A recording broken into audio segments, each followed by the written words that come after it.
Members of the Western Cape Provincial Legislature intend to seek public opinion on whether the current 42 members are sufficient to represent the people of the province or if more seats are needed.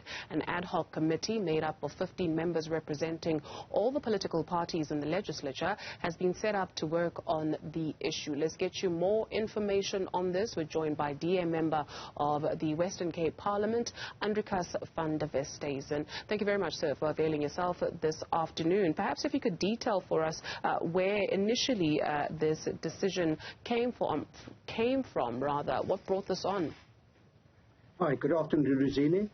Yes, it's been, the talk in the passages for a number of years that the Western Cape's provincial legislature size has been fixed by our constitution, the provincial constitution, more than 20 years ago. And since then, we've seen a lot of changes. We've seen a lot of growth in the population numbers of the Western Cape. And therefore, there was agreement amongst all the parties currently represented in the provincial legislature to form a committee just to evaluate our work and to see whether we have the optimum number of people to serve the needs of the people of the Western Cape. And obviously this committee will now meet, and the committee, the members there, will then consider the various options open. Obviously it will require a constitutional change to the Western Cape Provincial Constitution. If you could please expand on us in terms of the scope for this 15-member ad hoc committee. Yes, as I've said, this committee will have to evaluate the situation in the Western Cape and whether we've got this optimal size. Secondly, whether the current formulation in the Constitution is the best one, whether you would need in the future a constitutional change every time that you have to or want to change the numbers, and whether the province wouldn't be best served by rather including a formula in the Constitution than a fixed number. Obviously, this committee will then make some recommendations, which will then be considered by the full provincial legislature. So the issue of the 42 members of Parliament, whether that is enough to represent the people of the Western Cape, as you mentioned, the migration of people and the movement of people, what number then would be sufficient to serve people? Obviously, I wouldn't like to preempt the work of this committee. I would like to leave that to the committee.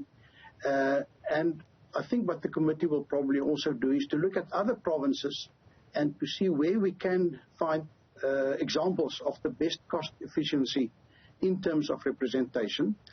In the Western Cape, we've always put a high emphasis on the role of governance, and we've seen some serious governance failures in our country over the last number of years, and obviously we wouldn't like to see that happening in the Western Cape as well.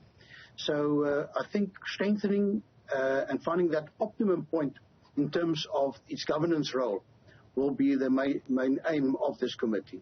In terms of maybe budget, are we able to quantify, if we add more members of Parliament, how that would, or how much that would cost South Africans?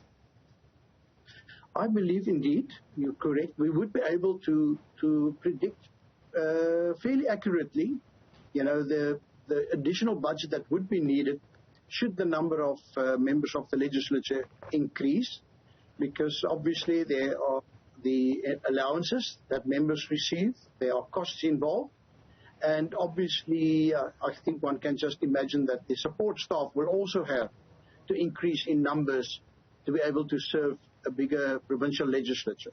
And that is why I think this decision will have to be a very careful one, a well-considered one, and one that would need to learn from best practices elsewhere. We look forward to maybe just getting more information from members of the ad hoc committee on this. But thank you very much, Mr. Andricus van der Westhuizen, DA member of the Western Cape Parliament, on that call.